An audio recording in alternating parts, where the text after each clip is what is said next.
اطاعت رسول یہ رسول اللہ صلی اللہ علیہ وسلم کا حق ہے، آپ کا حق ادا کرنا یہ انتہائی ضروری ہے۔ آج ہم کس انداز میں حضور کا حق ادا کر رہے ہیں؟ ہم اپنی معیشت کو دیکھیں، اپنی معاشرت کو دیکھیں، اپنے چال چلن کو دیکھیں، اپنے جسم اور لباس کو دیکھیں، اپنی چال ڈھال کو دیکھیں، اپنے چلنے پھرنے اٹھنے بیٹھنے کو دیکھیں، اپنے سونے اور جاگنے کو دیکھیں، اپنی عبادات کو دیکھیں، اور ہم زندگی کے اندر جو ہماری خوشیاں اور غمیاں آتی ہیں اس کے اندر ہم اپنا طرز عمل دیکھیں، ہماری عدالتیں اور حکومتیں کس طرز پہ چل رہی ہیں، ہماری تجارت کس طرز پہ چل رہی ہے، ہماری زراعت کس طرز پہ چل رہی ہے۔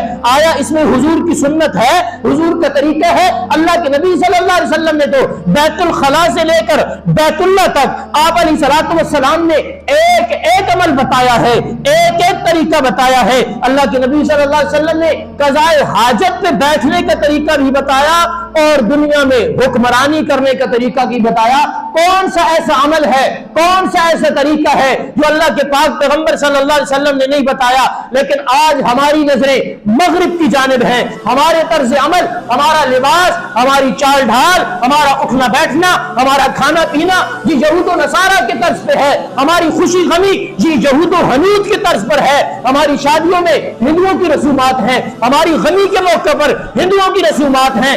آج ہمارے جسم میں، ہمارے لباس میں سب عیسائیوں کا، یہودیوں کا طرز عمل ہے، اور ہمیں اس پہ فخر بھی ہے، ہمیں اس پہ خوشی بھی ہوتی ہے، ہم اس پہ فخر بھی کرتے ہیں، اور ہمارے لوگ یہ سمجھتے ہیں کہ ہم اس میں اچھے لگتے ہیں۔